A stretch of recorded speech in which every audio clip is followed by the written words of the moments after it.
Good morning student. बेटा last class की बात करें तो ये वाला हमारा क्वेश्चन हो चुका था। ठीक है, चलिए अगले क्वेश्चन की बात करते हैं। अगला क्वेश्चन बोल रहा है बेटा, if a -2,3 b -1,1 c x, y and d 2,7 lie on y is equal to ax square plus bx plus c, find c for which, find c मतलब ये वाला c पॉइंट। ठीक है, find point c for which area of quadrilateral is maximum. ठीक है बेटा, ध्यान रखिए, ऐसा कहने का मतलब क्या है कि भैया इन चारों पॉइंटों को लेके मैं एक क्वाड्रिलेटरल बना रहा हूँ। क्या बना रहा हूँ? एक क्वाड्रिलेटरल बना रहा हूँ। ठीक है, आपको इस क्वाड्रिलेटरल का एरिया मैक्सिमम करना है और इस पॉइंट को फाइंड करना है। ठीक है ना, क्लियर हुआ नहीं हुआ? तो बेटा पहली बात तो आपको मैं बताता हूँ कि सबसे पहले तो बेटा आपको कर्व ही फाइंड करना पड़ेगा, तभी तो काम चलेगा। जब आप एबीसी फाइंड करोगे तभी तो मेरा कर्व निकलेगा, और कब निकलेगा? तब कर्व पे पॉइंट निकलेगा। तो सर कर्व कैसे निकलेगा सर? बेटा अगर आप ध्यान देखो तो बेटा मेरे पास यहाँ पे तीन वेरिएबल हैं, ए बी सी, और बेटा मुझे तीन कंडीशंस दे रखी हैं, क्योंकि ए भी इस पे है, बी भी इस पे है, सी भी इस पे है। क्लियर? तो बेटा जब मैं ये पॉइंट डालूंगा तो मुझे मिलेगा 3 = 4a - 2b + c। ठीक है, इसके लिए 1 = a - b + c, और बेटा इसके लिए 7 = 4a + 2b + c। बेटा जब मैं तीनों को सिंप्लीफाई करूंगा तो मुझे क्या मिलेगा? a = b = c = 1। इसका मतलब बेटा मेरे पास कर्व आ गया x² + x + 1। ठीक है, अब हम चलते हैं, हमारे पास कर्व आ चुका है, अब हम चलते हैं सी पॉइंट निकालने के लिए कि भैया मैक्सिमम एरिया के लिए मेरा सी कैसे निकलेगा। अब बेटा एक बात आप समझना कि इस क्वाड्रिलेटरल में ए बी और डी पॉइंट तो फिक्स है। अगर ये तीनों पॉइंट फिक्स हैं तो बेटा इनसे बनने वाला जो ट्राइंगल होगा, क्या उसका एरिया क्या रहेगा? कांस्टेंट, चेंज नहीं हो सकता। इसका मतलब कि क्वाड्रिलेटरल बेटा दो ट्राइंगल्स का सम होता है, हम जानते हैं, और एक ट्राइंगल तो ये रहा, और बेटा एक ट्राइंगल जो बेटा ये वाला सी बनेगा बेटा उससे बनेगा। ठीक है, मतलब आपको इस वाले ट्राइंगल का एरिया को मैक्सिमम करना है। किस वाले को? इस वाले एरिया के इसको मैक्सिमम करना है। ठीक है, तो बेटा एक बात और समझना, इस ट्राइंगल में बेस तो मेरा कांस्टेंट है, दिख रहा है? बेस तो हमेशा मेरा बीडी रहेगा। ठीक है, तो बेटा एरिया क्या होता है? Half base into height. Base मेरा कांस्टेंट, इसका मतलब जितनी ज्यादा हाइट होगी उतना ज्यादा अच्छा बड़ा एरिया होगा। सर हाइट कैसे बढ़ेगी? बेटा देखिए, यहाँ पे हाइट अलग है, इधर हाइट अलग होगी, इधर हाइट अलग होगी, इधर हाइट अलग होगी। जब मैं इधर चुनूंगा ऐसे तो हाइट ये होगी, जब इधर चुनूंगा तो हाइट ये होगी। तो सर मैक्सिमम डिस्टेंस कैसे निकाली जाए? तो बेटा अगर आपको याद हो तो मैंने एरिया टेंजेंट नॉर्मल में कहा था कि जो भी मेरा मैक्सिमम एरिया होता है वो कब निकलता है? जब मेरी टेंजेंट किसी लाइन के पैरेलल हो। मतलब मेरे पास मैक्सिमम एरिया कब निकलेगा? जब इस कर्व पे बनने वाली टेंजेंट बीडी लाइन के क्या हो जाए? पैरेलल हो जाए। तो बेटा मेरे पास क्या निकलेगा? Maximum area. Parallel lines maxima और मिनिमा दोनों देती हैं। याद आया? हाँ जी, हाँ। The point P will lie on a point where tangent is parallel to chord BD। ठीक है, वही लिखा हुआ है। तो बेटा मैंने क्या किया, इसको डिफरेंशिएट कर दिया इस कर्व को, तो मुझे क्या मिलेगा? 2x + 1। और बेटा BD का स्लोप कितना है? देखो BD का स्लोप है 7 - 1 6 अपॉन 2 - -1 3 6/3 दैट इज 2। तो बेटा मैं क्या करूंगा? 2x + 1 = 2। तो बेटा मेरे पास x आ गया 1/2। x को वापस y में डाला, आपका y निकल जाएगा। क्या क्लियर हुआ नहीं हुआ? हाँ जी, चलिए अगला पॉइंट देखिए। Show that height of cylinder which is open at top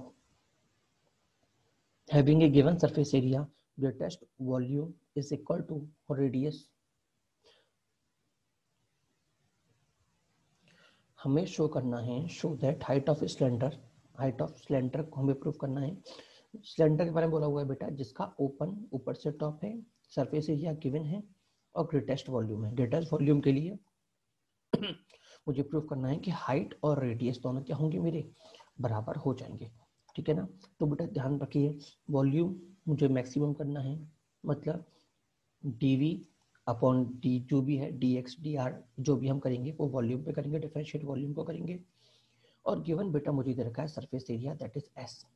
ठीक है, बेटा वॉल्यूम कितना होता है? पाई r² h। तो मैंने कहा था दो वेरिएबल में से किसी एक को दूसरे के टर्म में कन्वर्ट करना पड़ेगा। किसके थ्रू? गिवन कांस्टेंट के थ्रू। गिवन कांस्टेंट कितना है? h। s कितना होगा? 2 पाई r h + पाई r²। बेटा 2 pi R H surface area का और पाई आर स्क्वायर बेटा, क्योंकि एक ढक्कन खुला है, एक सरफेस एक टॉप ओपन है, तो एक सर्कल के लिए पाई आर स्क्वायर। ठीक है, अब बेटा देखो यहाँ से अगर मैं आर स्क्वायर निकालना चाहूँ तो इधर आर है, इधर आर स्क्वायर है, टिपिकल रहेगा। और इधर अगर मैं एच निकालना चाहूँ तो बेटा एच इजिली निकल जाएगा। तो एच कितना है, एच है बेटा मेरे पास S minus pi R square upon 2 pi R. ठीक है, वॉल्यूम की जगह डाल दूँ तो देखो 2 पाई से पाई कट गया, एक आर से एक आर कट गया, मुझे क्या मिला 1/2 s r minus pi are cube मिलेगा। डिफ्रेंशिएट कर दिया, डिफ्रेंशिएट करने पर मुझे क्या मिला बेटा 1/2 एस एस आर का एस और पाई आर क्यूब का 3 pi R square is equal to 0। तो बेटा यहाँ से मुझे एस क्या मिल गया। अब देखो बेटा मुझे एक्चुअल में वॉल्यूम नहीं निकालना था, अगर मुझे वॉल्यूम निकालना होता तो मैं आर निकालता एस के टर्म में, आर निकालता एस के टर्म में, आर स्क्वायर का बोल था 3 पाई बाई एस अपॉन 3 पाई, और फिर आर की जगह यहाँ इसको पुट करके, आर की जगह इसको यहाँ पे पुट करके और आर की जगह यहाँ पुट करके आर को और एच को दोनों की एस के टर्म में निकालता और वॉल्यूम को अपना एस के टर्म में डिफाइन कर देता। ठीक है, बट बेटा यहाँ पे एग्जामिनर मुझसे आर और किसमें रिलेशन मांग रहा है, एच में, आर और एस में। तो बेटा मैं यहाँ पे एस की रिलेशन निकालूंगा जिससे कि आर और एच को मैं डायरेक्ट रिलेट कर सकूँ बिना किसी अदर फंक्शन के। तो एस की जगह कितना आ गया बेटा 3 पाई आर स्क्वायर। ठीक है, उठा के यहाँ डाल दो तो मुझे कितना मिल जाएगा, देखो इधर डाल देते हैं, बात तो एक ही है। तो देखो अगर आप यहाँ से देखें तो 3 pi R square is equal to 3 pi square. अब हाँ ये एच नहीं आएगा, ओनली 3 पाई स्क्वायर आएगा। ठीक है, अब बेटा ये इधर जाएगा तो एक से कट जाएगा, इधर 2 रह जाएगा। ठीक है, बचे हुए फंक्शन से पाई कट गया, बेटा सिंप्लीफाई किया बेटा मुझे मिल गया r is equal to h. Clear हुआ सभी को। ठीक है, चलिए अगले क्वेश्चन में चलते हैं। Fuel charges for a running train are proportional to the square of the speed generated and cost at 48 per minute 48 per hour at 12 mile per hour the most economical speed। Okay बेटा question में थोड़ा improvement करिएगा, यहाँ पे निकालना है find most economical speed. आगे लिखा हुआ है if fix charges like salary, लिखा हुआ है if fix charges like salary amount 300 per hour. बेटा काम की बात समझिएगा कि गाड़ी के कुछ फिक्स चार्जेस हैं, जैसे स्टाफ की सैलरी हो गई, बाकी खर्चे हो गए, तो बेटा वो फिक्स चार्जेस 300 रुपये पर आवर हैं। ठीक है, और जो उसकी स्पीड है वो उसके फ्यूल कंजम्पशन के प्रोपोर्शनल है। मतलब फ्यूल कंजम्पशन है जैसे एक आपको दे दिया है कैसे स्क्वायर के प्रोपोर्शनल है, मतलब fuel charge is proportional to इसको स्क्वायर ऑफ स्पीड। ठीक है, अब बेटा देखो अगर मैं स्पीड बढ़ाऊंगा तो फ्यूल कंजम्पशन बढ़ेगा। ठीक है, तो उस क्लियर हुआ नहीं हुआ, तो फ्यूल का चार्जेस बढ़ जाएंगे, फ्यूल कंजम्पशन चार्जेस। और अगर स्पीड घटाऊंगा तो फ्यूल कंजम्पशन चार्जेस तो कट जाएंगे, बट बेटा जो आपकी सैलरी जा रही है फिक्स आवर के लिए 300 रुपये, ये बढ़ जाएगी। क्या सभी को समझ में आया नहीं आया? हाँ जी, क्लियर। तो बेटा क्योंकि आपकी फ्यूल के चार्ज घटाओगे तो आपके जो डेली जो आपके फिक्स सैलरी है वो बढ़ेगी, क्योंकि टाइम बढ़ जाएगा, टाइम बढ़ जाएगा तो ये भी बढ़ जाएगा। जैसे मान लो जर्नी उसने 2 घंटे में ट्रेवल की तो 300 रुपये देने होंगे, जर्नी उसने 2 की जगह 4 घंटे ट्रेवल की, सॉरी 2 घंटे ट्रेवल की तो 600 रुपये देने होंगे, और 4 घंटे में ट्रेवल की तो 1200 रुपये देने होंगे, क्योंकि ये तो फिक्स चार्जेस है बेटा। ठीक है, तो बेटा हमको ऑप्टिमम स्पीड निकालनी है कि आपका जो इकोनॉमिक खर्चा हो वो मिनिमम से मिनिमम हो।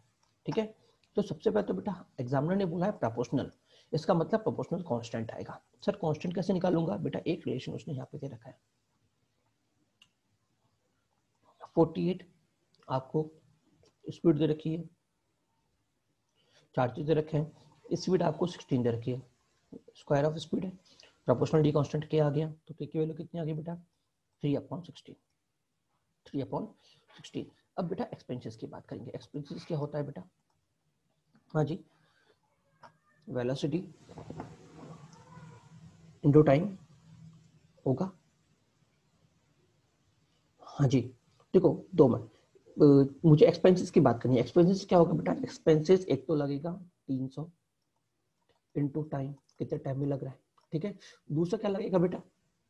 दूसरा लगेगा बेटा फ्यूल चार्जेस पर आवर के लग रहे हैं, ऑब्वियसली बात है, तो फ्यूल चार्जेस इनटू वेलोसिटी। हाँ जी, क्या सभी को समझ में नहीं आया? उसको बेटा आपको, और बेटा इसके बाद हाँ जी, fuel charges into velocity, sorry fuel charges into time. Clear हुआ नहीं हुआ? तो बेटा ये आ गया के की जगह फ्यूल चार्जेस कितना था, ये था फ्यूल चार्जेस हमारा। फ्यूल चार्जेस कितना वेलोसिटी टर्म में बेटा, वो था बेटा 3/16 वी स्क्वायर, क्योंकि ये वी स्क्वायर दे रखा है। तो बेटा ये आ गया 3/16 वी स्क्वायर प्लस 300, ठीक है, इनटू टाइम। टाइम तो दोनों से होगा। क्या आपको मेरी बात समझ में आई नहीं आई? बेटा देखो, आपको एक्सपेंसेस लिखने हैं, तो एक्सपेंसेस दो जगह होंगे, एक तो फ्यूल चार्जेस में, तो ये तो हो गया फ्यूल चार्ज, और एक हो गया फिक्स चार्ज, ठीक है। दोनों पर आवर के, तो बेटा दोनों का टी से मल्टीप्लाई हो गया, दोनों का टी से मल्टीप्लाई हो गया। अब बेटा मुझे फ्यूल चार्ज को वेलोसिटी के टर्म में निकालना है, क्योंकि आपको ऑप्टिमम स्पीड निकालनी है, ठीक है। तो बेटा आप यहाँ से फ्यूल चार्जेस को स्पीड के टर्म में लिखोगे, जो मैंने यहाँ पे लिखा हुआ है, fuel charges is equal to k into v square, और के की वैल्यू 3/16। क्या अभी समझ में आया सभी के? हाँ जी, ठीक है, क्लियर हुआ? अब क्या करूंगा, इसको डिफरेंशिएट कर दूंगा विद रिस्पेक्ट टू वेलोसिटी, तो मुझे कितना मिलेगा? पहली बात तो टाइम की जगह SYV से मल्टीप्लाई कर दिया, डिस्टेंस अपॉन वेलोसिटी, क्योंकि आपको दो वेरिएबल नहीं रखने, नहीं तो दो वेरिएबल हो जाएंगे, टाइम और वेलोसिटी। तो टाइम कितना होता है, डिस्टेंस अपॉन वेलोसिटी। डिस्टेंस आपकी कांस्टेंट होगी बेटा, तो आपको क्या मिल गया जब मल्टीप्लाई होगा, तो आपको मिल गया बेटा एस अपॉन, जब इससे मल्टीप्लाई होगा तो यहाँ पर मिलेगा एस अपॉन, एक वी से कट गया ओनली ये, बेटा इधर आपको मिलेगा SYV। क्लियर?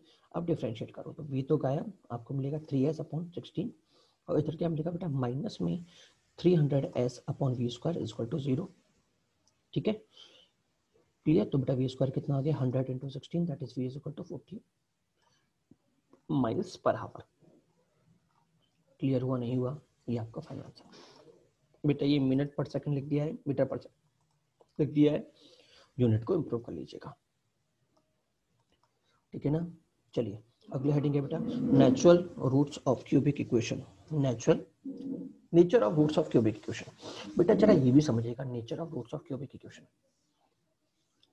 बेटा देखो, अगर मैं बोलता हूँ कोई cubic equation ax³ plus bx² plus cx plus d, ठीक है, तो डिफरेंशिएशन कितना हो जाएगा बेटा, 3ax² plus 2bx plus c, quadratic है, दो रूट्स होंगे अल्फा एंड बीटा। बेटा ये जो दो रूट्स होंगे ना, वो पॉइंट होंगे जिसमें मेरा fx क्या आएगा, मैक्सिमम आएगा। मतलब रूट्स होने का मतलब है f dash alpha is equal to 0। इसका मतलब अल्फा मेरा वो पॉइंट है जिसपे बेटा मुझे बंधु मैक्सिमा देगा। क्या सभी को समझ में आया नहीं आया? ये बात ध्यान रखिएगा, जो आपका एफ डैश एक्स का जो रूट होता है, क्या होता है, रूट होता है, वो बेटा दैट इज अल्फा, वो बेटा क्या होता है, वो एफ एक्स उस पर अपना क्या देता है, एक्सट्रीमा देता है, मतलब मैक्सिमा या मिनिमा देगा। इसका मतलब अगर एफ डैश अल्फा मेरा 0 है, तो एफ अल्फा मुझे क्या देगा, ये बेटा मुझे मैक्सिमा देगा या मिनिमा देगा। क्या क्लियर हुआ नहीं हुआ? ठीक है,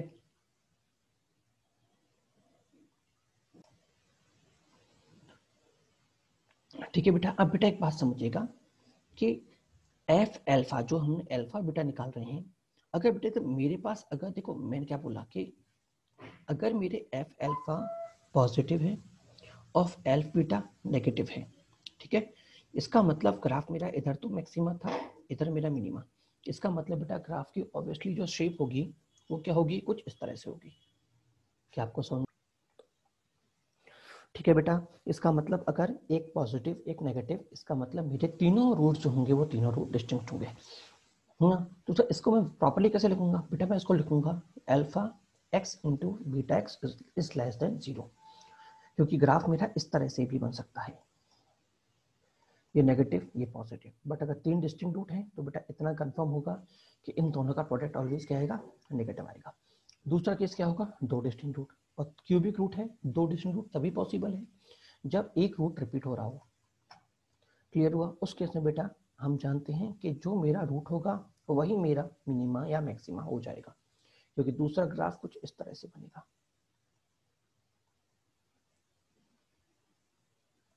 ठीक है, ऐसे भी बन सकता है और फिर ऐसे भी बन सकता है। क्या समझ में है? मतलब ये मुझे मैक्सिमा या मिनिमा जो रूट होगा वो मुझे मैक्सिमा या मिनिमा देगा। ठीक है, इसका मतलब बेटा जो एफ बीटा होगा बेटा वो बेटा 0 होगा। क्लियर? तो बेटा मैं ऐसा कैसे लिख सकता हूँ, इसका मतलब दोनों का प्रोडक्ट बेटा ऑलवेज 0 जाएगा। तो अगर F alpha into F beta 0 जा रहा है, इसका मतलब बेटा मेरे दोनों दो रूट अलग हैं, टू डिस्टिंक्ट रूट्स, और एक रूट दो रूट बेटा आपस में रिपीट कर रहे हैं। क्लियर हुआ नहीं हुआ? तीसरा केस, जब दोनों पॉजिटिव हो या दोनों नेगेटिव हो, तो बेटा उस केस में बेटा आपको ओनली वन रियल रूट मिलेगा। क्लियर सभी को? हाँ जी। हाँ बेटा, बेटा देखिए हम अगर रूट्स की बात करें तो स्टार्टिंग में हमने क्वाड्रेटिक में पढ़ा था लास्ट ईयर आपको। ठीक है, उसका बेटा रूट्स हमने फंक्शन में पढ़े, उसका बेटा रूट्स हमने एओडी के अंदर बेटा उसकी क्या बोलते हैं मीन वैल्यू थ्योरम में पढ़े, रूट थ्योरम।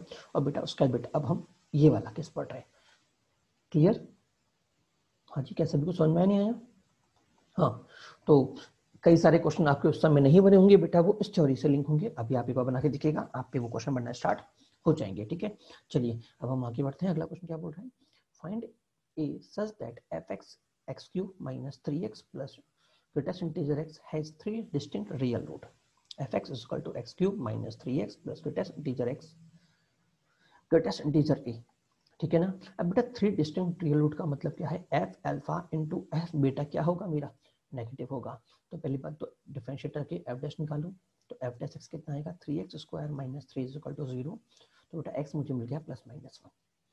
तो f1 into f minus 1 is less than equal to 0। तो बेटा मुझे यहाँ से क्या मिल गया, 1 minus 3x plus a minus 1 plus 3 greatest integer a। ठीक है, तो बेटा जब मैं इधर इसको पुट करूंगा तो बेटा मुझे क्या मिलेगा, ग्रेटेस्ट इंटीजर जो a होगा वो -2 से 2 है। बेटा इधर के बात ध्यान रखना कि अगर मेरा ग्रेटेस्ट इंटीजर a, हाँ जी, -2 से 2 जा रहा है, तो बेटा ग्रेटेस्ट इंटीजर को मुझे पहली बात तो a को मुझे 2 नहीं लेना और ना ही -2 लेना है। और बेटा अगर आप जानते हैं ग्रेटेस्ट इंटीजर मैंने अगर -1.53 बोल दिया तो बेटा ये पक्का -2 जाएगा। इसका मतलब अगर मैं नंबर लाइन पे बोलता हूँ -1 0 1 2, तो बेटा -1 से आगे मैं कुछ भी लूंगा तो बेटा वो मुझे तुरंत -2 दे देगा, जो कि मुझे ये नहीं लेना। इसका मतलब बेटा मैं वैल्यू को -1 से लेना स्टार्ट करूंगा। -1 से 0 तक की सभी वैल्यू मुझे -1 देंगी, काउंट हो जाएंगी। 0 से 1 तक की वैल्यू मुझे सब 0 देंगी, काउंट हो जाएंगी। 1 से 2 तक की सभी वैल्यू बेटा मुझे क्या देंगी, 1 देंगी, काउंट हो जाएंगी। बट जैसे 2 पे गया मुझे 2 देना स्टार्ट कर देगा, काउंट नहीं होगा। तो ए बिलोंग्स टू कितना आ गया बेटा, -1 पे क्लोज और 2 पे ओपन, हमारा फाइनल आंसर। ठीक है बेटा, इधर बेटा आपका चैप्टर हमारा कंप्लीट हो चुका है। कुछ एक्स्ट्रा क्वेश्चन जैसे मैं आपको लास्ट भी दिया करता था वो अभी हम कराएंगे। जो क्वेश्चन थोड़ा अलग लेंगे वही मैं आपको कराऊंगा। जैसे ये क्वेश्चन मैंने इस टाइप के ऑलरेडी कर रखे हैं, तो ये आपका होमवर्क है, अभी आपको करना है, ये आपको करना है। ठीक है ना? इधर मैं बात करूं तो एक कॉन्सेप्ट समझाता हूं, करना आपको है, find greatest rectangle whose two vertex on x axis and two vertex on its curve. बेटा मतलब ये देखो, ये जो इसका जो कर्व होता है ना बेटा, वो कुछ इस तरह से बनता है। मतलब जितना मैं दूर जाऊंगा ये लाइन एक्सिस के कर्व होती, उसके एक्सिस के क्लोजर होती जाएगी। और इन इस तरह से बेटा मुझे एक रेक्टेंगल बनाना है। ठीक है, क्या बनाना है, रेक्टेंगल। हाँ, तो जितना दूर होता जाऊंगा इसकी हाइट कम होती जाएगी तो एरिया कम होगा, जितना पास होगा तो हाइट बढ़ जाएगी बट बेस कम होगा। तो बेटा आपको ऑप्टिमम निकालना है कि भैया ग्रेटेस्ट मेरा कब होगा। ठीक है, उसके लिए आपको एरिया और कोऑर्डिनेट जो निकाल सकते हैं वो निकाल दीजिए। एक बात और बेटा, फिगर मेरा सिमेट्रिक बनेगा। क्यों बनेगा बेटा सिमेट्रिक, क्योंकि बेटा मान लो इधर पास लेता हूँ और इधर दूर लेता हूँ तो बेटा ये रेक्टेंगल नहीं बनेगा, ये नीचे भागेगा।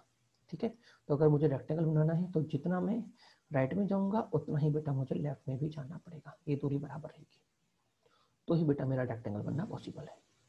क्लियर? इस टाइप के क्वेश्चन भी मैं आपको ऑलरेडी करा चुका हूँ, तो सॉल्यूशन वैसे मैंने आपको दे रखा है, देख के आप इसको समझ सकते हैं। ठीक है ना?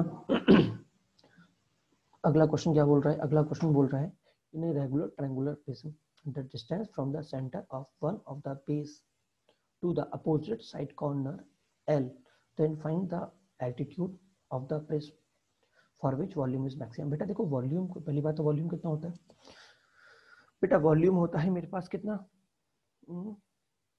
वॉल्यूम में लिख रखा है क्या, हाँ, area of equilateral triangle into height, क्योंकि रेगुलर ट्रायंगुलर देखा है मतलब बेस इसका क्या होगा, इक्विलेटरल ट्रायंगल होगा, तो एरिया उनका होता है √3/4 a स्क्वायर इंटू एच।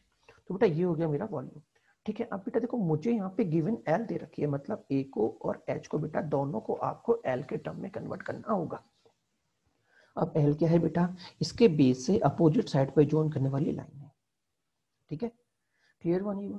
अब बेटा इसको लिंक कैसे करूं, तो देखो दोनों को मुझे एच के टर्म में एल के टर्म में कन्वर्ट करना है, तो बेस्ट ऑप्शन ये है कि क्या करें, थीटा लेने कोई। ठीक है, वैसे उन्होंने यहाँ पे इसके थ्रू कर दिया है, इससे भी चलेगा। क्लियर हुआ नहीं हुआ। हाँ जी, एक बात और, दोनों करने की जरूरत नहीं, एक कन्वर्ट होगा। अगर आपको याद हो तो मैंने कहा था एक तो कांस्टेंट टर्म में कन्वर्ट हो जाएगा, दूसरे की रेफरेंस से बेटा मैं फंक्शन को डिफरेंशिएट करूंगा। क्लियर। अच्छा अब एक बात समझिएगा कि बेटा ये सेंटर है, इसका मतलब हम जानते हैं जो इक्विलेटरल ट्रायंगल का जो सेंटर होता है वो इस एल्टीट्यूड को 2:1 में डिवाइड करता है। एल्टीट्यूड कितनी होती है, √3/2, और ये 2:1 है, तो टोटल पार्ट 3, अगर मैं 3 हिस्से हो गए, 3 हिस्से में से 2 हिस्से को लेना है, तो मैं क्या लिखूंगा 2/3 इंटू √3/2a। तो बेटा मुझे यहाँ से क्या मिल जाएगा बेटा, a/√3। क्लियर, 2 से 2 कट गया और √3 से 3 कटेगा, तो बेटा नीचे आ जाएगा √3। ठीक है ना। इसका मतलब बेटा जो ये वाली साइड है इसकी मेजरमेंट कितनी आ गई, इसकी मेजरमेंट आ गई a/√3। ये मेरा h, ये मेरा l। ठीक है, तो राइट एंगल लग गया, तो बेटा यहाँ से मुझे a स्क्वायर मिल जाएगा, क्योंकि तो a स्क्वायर निकालना इजी है बजाय h के, तो a स्क्वायर कितना मिल जाए, 3l square minus h square. ठीक है, वैसे मैं आपको बता दूं आप इसको थीटा मान के भी कर सकते हो। एक क्वेश्चन मैंने किया था, पहला क्वेश्चन जो हमारा था वो मैंने दोनों तरीके से किया था, राइट एंगल के थ्रू भी और थीटा के थ्रू भी, और थीटा के रिस्पेक्ट में डिफरेंशिएट कर दिया था, याद आया आपको। हाँ, थीटा मानोगे तो ये l cos a is equal to l cos theta और h is equal to l sin theta, और थीटा के रिस्पेक्ट में डिफरेंशिएट कर देंगे, एक तरीका वो था, और चाहो तो आप ट्रायंगल मान के भी कर सकते हो। ठीक है, वॉल्यूम आ गया, डिफरेंशिएट कर दिया, आपका h आ गया। क्लियर, h को वॉल्यूम में डालो, आपका फाइनल वॉल्यूम आ गया। ठीक है ना। चलिए, ये अपने आप करना है आपको पूरा, वैसे आधा तो मैं समझा ही दिया है, बट बाकी कॉन्सेप्ट आपको देखना है। अगला कॉन्सेप्ट आप जरा समझिएगा, एक वेरिएबल पॉइंट है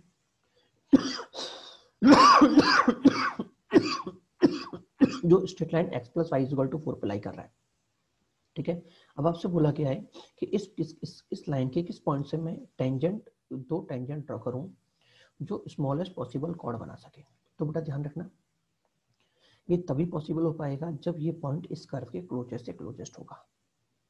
ठीक है, जितना क्लोजेस्ट होगा उतनी ही पास की टेंजेंट जाएगी, टेंजेंट कर्व को कट करेगी। क्लियर हुआ नहीं हुआ, क्योंकि देखो मैक्सिमम टेंजेंट कब होती है, जब ये इसके पैरेलल निकलती है तो हमारी, तो ये इन्फिनिटी पे टच करती है, और पास आएगी तो और दूर टच करेगी, और पास आएगी तो और दूर टच करेगी। तो मैक्सिमम कब ये मिनिमम कब होगा, जब बेटा ये वाला जो पॉइंट होगा वो इस कर्व के क्लोजेस्ट से क्लोजेस्ट होगा। ठीक है ना, क्या सभी को समझ में नहीं आया। तो बेटा मुझे इस कर्व पे वो पॉइंट चूज करना है जो सर्कल के बिल्कुल क्लोजेस्ट हो। ठीक है, और अगर आप ध्यान से देखें तो बेटा इसके क्लोजेस्ट जो लाइन होगी वो x = y वाली लाइन पे लाई करेगा। ठीक है, आप चाहो तो टेंजेंट का स्लोप निकाल के भी निकाल सकते हो। ठीक है ना, हाँ,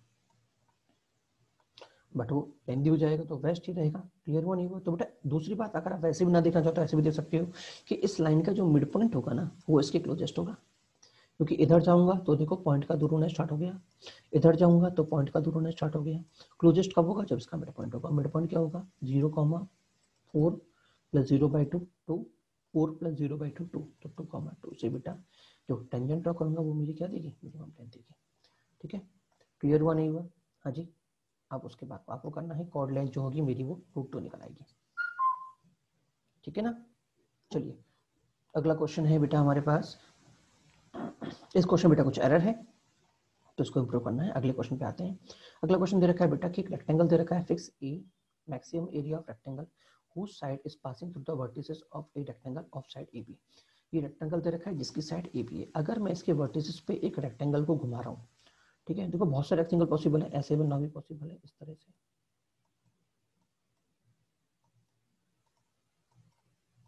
ऑप्शन में नहीं है, ऐसे बहुत सारे रेक्टेंगल बनने पॉसिबल है। तो बेटा आपसे एग्जामिनर बोल रहा है मैक्सिमम एरिया वाला रेक्टेंगल निकालो, ठीक है। तो बेटा जो इस रेक्टेंगल का एरिया होगा वो इसका एरिया प्लस इसका एरिया प्लस इसका एरिया, ठीक है, प्लस इसका एरिया प्लस इसका एरिया, इनका ये सब एरिया होगा। क्लियर हुआ बाहर वाले का?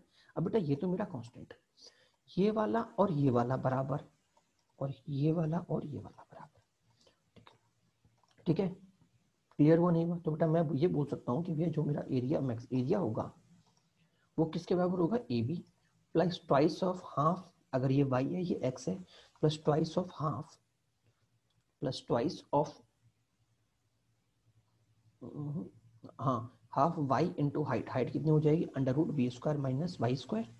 तो एक एरिया तो बेटा ये जाएगा इसका, और इसका एरिया बेटा ये जाएगा, जाएगा नहीं जाएगा, ठीक है।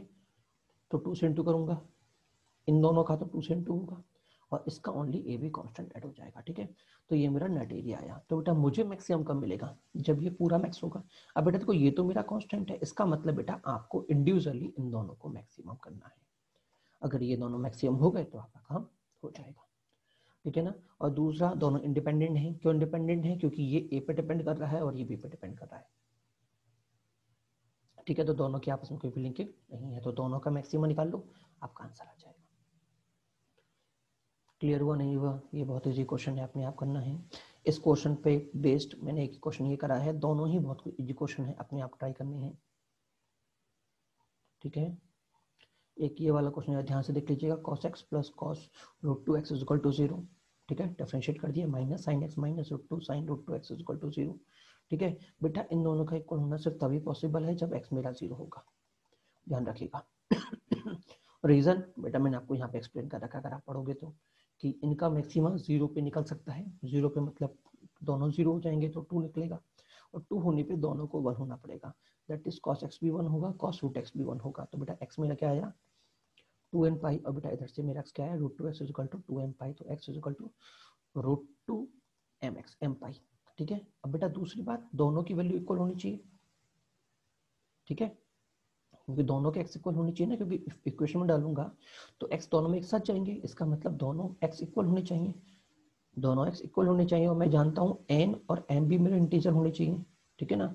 तो बेटा मैं अगर क्लियर हुआ नहीं हुआ तो दोनों को इक्वेट कर दूं, तो बेटा जब मैं इक्वेट करूंगा तो मैंने पाई से पाई कैंसिल कर दिया, तो बेटा मुझे m/n मिल गया रूट टू, जो कि कभी भी पॉसिबल नहीं है। इसका मतलब दो इंटीजर ऐसे कोई भी पॉसिबल नहीं है, क्लियर हुआ, ऐसे कोई भी दो इंटीजर एक साथ पॉसिबल नहीं है जिसके लिए ये दोनों फंक्शन x एक साथ इक्वल हो जाए, ठीक है, और वो 2m पाई भी दे दे, क्लियर। हाँ सिर्फ x इज इक्वल टू 0 ही पॉसिबल है, तो एक ही आंसर होगा हमारा। क्लियर हुआ नहीं हुआ? अगला क्वेश्चन, हाँ अपने आप करना है, दिमाग लड़ाइएगा, ये क्वेश्चन है, ऑलरेडी ऐसा क्वेश्चन मैंने कराया हुआ है, इस टाइप का क्वेश्चन बेटा मैंने आपको ऑलरेडी कराया हुआ है, ये आपके होमवर्क है बेटा, ये आपका बोर्ड का क्वेश्चन है जो अभी आगे होगा।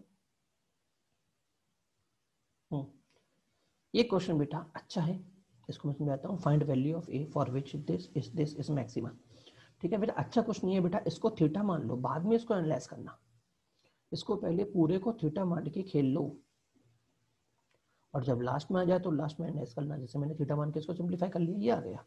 अब ये मुझे मैक्सिमम कब देगा, जब ये 1 होगा, क्लियर को नहीं होगा, 1 कब होता है π/2 पे, तो बेटा ये आ गया π/2, इसका मतलब रूट ए अपॉन ए कितना होगा π/4, इसका फ्रैक्शन पार्ट ए क्या होगा a π/4 होगा नहीं होगा, फ्रैक्शन पार्ट की रेंज कहाँ से कहाँ तक होती है 0 से 1 तक, आपको क्या निकालना था a निकालना था, इसका मतलब a π/4 कहाँ होगा 0 से लेके 1 तक, तो a कहाँ से कहाँ तक आ गया बेटा 0 से लेके 4/π तक, ठीक है। हाँ बट a 0 नहीं होगा क्योंकि a मेरा डिनोमिनेटर में है, तो मैं 0 को काट दूंगा, उस पर 0 पे ओपन कर दूंगा, ठीक है। ये वाला क्वेश्चन बेटा आपको लास्ट ईयर सर्कल के स्टेट एंड के अंदर क्वेश्चन कराया था, उस टाइप का क्वेश्चन है, अपने आप करना है, क्लियर। चलिए ये क्वेश्चन बेटा मैंने आपको कंट्रीब्यूटिव डिफरेंशियलिटी में मैक्सिमम और साइन टी याद है कराया था, कंट्रीब्यूटिव डिफरेंशियलिटी में, कि जब तक मैक्सिमम करूंगा देखो अगला पॉइंट इससे बड़ा, अगला पॉइंट इससे बड़ा, अगला पॉइंट इससे बड़ा, तो वही पॉइंट चुनता जाएगा, बट जैसे ही मैं आगे बढ़ा तो देखेगा पिछला पॉइंट इससे बड़ा है तो इस अगले के बजाय पिछले को चुनेगा, फिर आगे जाएगा तो देखेगा पिछला वाला बड़ा कि ये वाला बड़ा, पिछला वाला बड़ा तो उसको चुन लेगा, तो ये मेरा ग्राफ बनेगा। तो ये सिंपल ग्राफ समझाए हैं जो मैंने आपको लास्ट ईयर पिछले चैप्टर में ऑलरेडी हम करा चुके हैं। ठीक है, चलिए बेटा आज का चैप्टर इज कंप्लीट। क्लियर हुआ नहीं हुआ? ये क्वेश्चन जो वो ट्राई करिएगा, इजी क्वेश्चन है बट ग्राफ बनाने की आपकी प्रैक्टिस होगी। ठीक है, देखो शानदार ग्राफ बनाए, दिख रहा है? ये मेरा f, ये उसका रिफ्लेक्शन। हम जानते हैं इनवर्स ऑलवेज रिफ्लेक्टेड ग्राफ होता है, और इनवर्स का ग्राफ हमको अगर बनाना है और fx दे रखा है तो fx का बना दो, उसका y इक्वल टू x में रिफ्लेक्शन दे दो। देखो ये बना, ठीक है, देखने में खतरनाक सा लग रहा है। ठीक है, हाँ चलो बेटा आज की क्लासेस ओवर। ओके बाय बेटा, बाय टू ऑल।